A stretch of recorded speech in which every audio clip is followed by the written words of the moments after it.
Do you want to be that person everyone makes fun of at the gym? Do you want to be that guy everyone looking at him and saying, look at that dude, what is he even doing? Do you want to train for years and see barely any results and any growing on your muscles? If your answer to these all questions are no, watch this video. Because I'm going to show you things that you should not be doing in the gym. And everything I'm saying comes from my experience. And I experienced it all. And if you watch this video till the end, it will help you stay ahead of people who doesn't see this video, who don't know these things. Let's get to number 1. Heavier trap. Have you ever put more weight on your barbell or your dumbbell because you didn't want to look weak? You get ready for your set, you look at the weight, and you know it's too heavy for you. Then you go, I can get it. First rep is so good. Second rep, getting ugly. And the last one, I don't know what are you doing. And here's the weird part. You might actually feel stronger that you're moving more weight. But did you actually train your muscle better? Me personally used to think heavier means automatically more muscle. But I was wrong. You know why? Because you're swinging your weight. You're shortening your range of motion. Or using momentum just to finish the rep. What exactly is the muscle doing? That's when I realized something. The goal isn't just move the weight from A to B. The goal is to make the target muscle do the work. So use the lower weight that you can control it. Then when you're getting stronger on controlled weight, you can increase it by time. Heavy is good, but heavy without any control, that's not so good. We get to number 2. Never-ending search. So I'm gonna explain to you what does that mean. How many times did you change your workout because you saw better one on internet? Monday you found a new workout.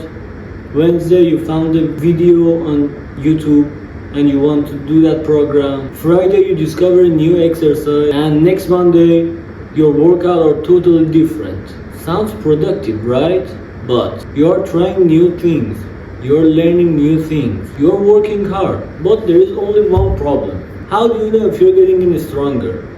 If you did chest press last week, you did dumbbell press this week, and you did something with machine the next week, so how do you know if you're progressing? You don't know you're adding weight, you're lowering the weight, you don't know anything. You need some consistency to see the progress. So maybe the last month you did 40 kilograms for 8 reps. Now you're doing 40 kilograms for 12 reps. You know, that's making progress. But if you change your workout every time, like I'm doing bench press 40 kilograms for 8 reps, then I'm going to dumbbell, I'm doing 20 kilograms for 10 reps. You know? So stop looking for the perfect program every day, every week. Let's get to number 3. The number 3 is really important. A lot of people make mistake this one. And me myself, sometimes when I didn't have so much time, I skip this one. But it's really important. Number 3, the first few minutes. So I'm gonna explain to you. So let me ask you something. Me myself, I wait for my car to warm up for like 5 minutes. So when you go to the gym, why do you work out immediately and not let your body to warm up? You sit in your car, you go to the gym, grab the weight, and suddenly you want your body to perform the 100% of its potential. But your body doesn't know that you're motivated. It just knows that it's going from basically doing nothing to asking it for heavier sets. And I'm not saying to spend 30 minutes doing a stretching and warming up. Just only 10 seconds is enough. Go there and warm up your joints, warm up your muscles, warm up your heart. Get your body moving. The goal of warming up is not to make you tired. It's to make you ready for the workout session. And the small difference can make you actually feel that you can lift heavier sets, and you can only see the difference. We get to number 4. The extra 10 kilograms. If you could lift 10 more kilograms but your form get actually terrible, would you do it? Me myself won't do it. But when I started the gym, I might would do. You know why? Because I had no experience, nobody told me that heavier weights with no good form aren't any useful. This is where things get interesting. The key is controlling the weight. You finish the rep, the heavy set, but did you actually control your weight or you dropped it? Are you using the range of motion you can actually control? Are you keeping the movement consistent or you want just finish the rep? You don't need perfect form for the first day, but you need to understand what you're accomplishing with your program and with your workout. And you should try to be your best at any time. The heavier weight is an automatic ladder if the movement gets worse. Master the movement first, then earn the heavier weights. Number 5, the random workout. So, you walk into the gym, what should I train today? You look around, one machine is free, you do it. You see someone doing dumbbell, you do the dumbbell. Then you remember you didn't train that muscle. Then you throw that one in that session too. An hour later, you're exhausted. But what did you actually accomplish? Being tired doesn't actually mean you had a productive workout. You should have at least one idea before you're working out and you're doing your exercise. What exercise? How many sets? What are you trying to improve? Your program doesn't have to be complicated. You just have to give your training session a direction. Then we get to number 6, the rush. What if taking less rest between sets is actually making your workout worse?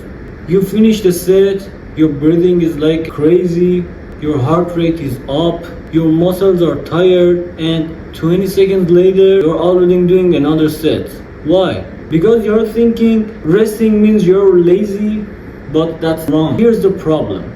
If you're not recovered from the past sets, you know what happens? Maybe you get 10 reps at the last set, but this set you can only get 6. But if you rested more, you could only do 10 or even more reps. Maybe your weight drops, maybe your form gets worse. And these are consequences of this workout and of this not resting. So, what's the point of rushing? Rest isn't wasted time. It's part of the workout. Don't rush for your workout because you're thinking if you are resting, you are lazy. Then we get to number 7, the guy next to you. So, have you ever seen someone doing some exercise you didn't see before and you go to yourself, I should do that training. You see someone who looks experienced trying to do some exercise you've never seen, you think maybe that's the secret. But here's the problem. Do you know what they are training? Do you know what is their goal? Do you know how long they've been training? Do you know if that movement is good for your body or no? No. You're just seeing the final result and copying that.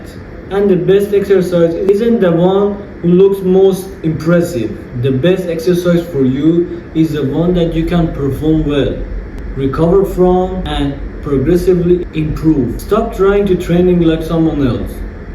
Do what's good for you. Then we get to number 8, the mirror effect. Have you ever left the gym and feeling huge and the next morning you're feeling getting smaller? That's the pump.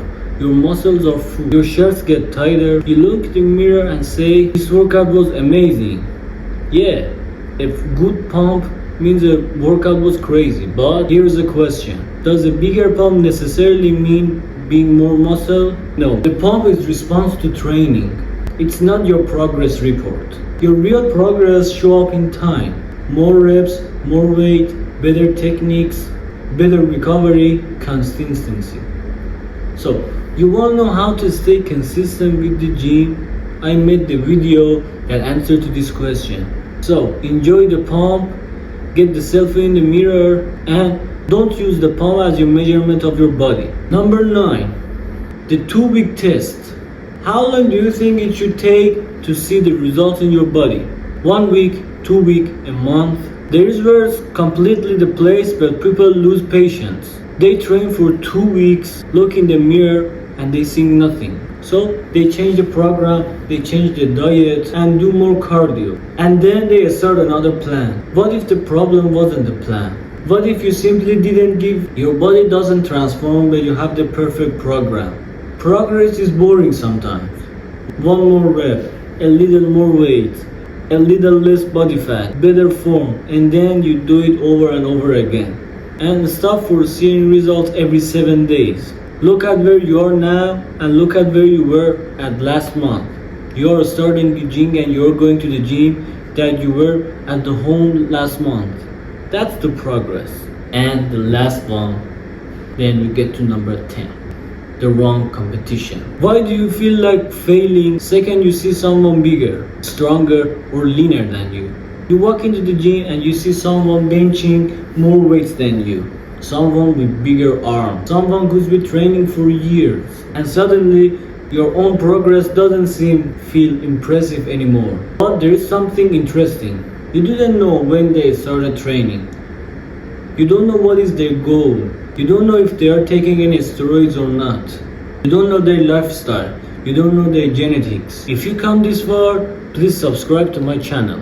You are comparing your chapter 1 with someone with chapter 5. You know the difference? The person you should be competing to is the person that last month got into the gym for the first time, and that was you.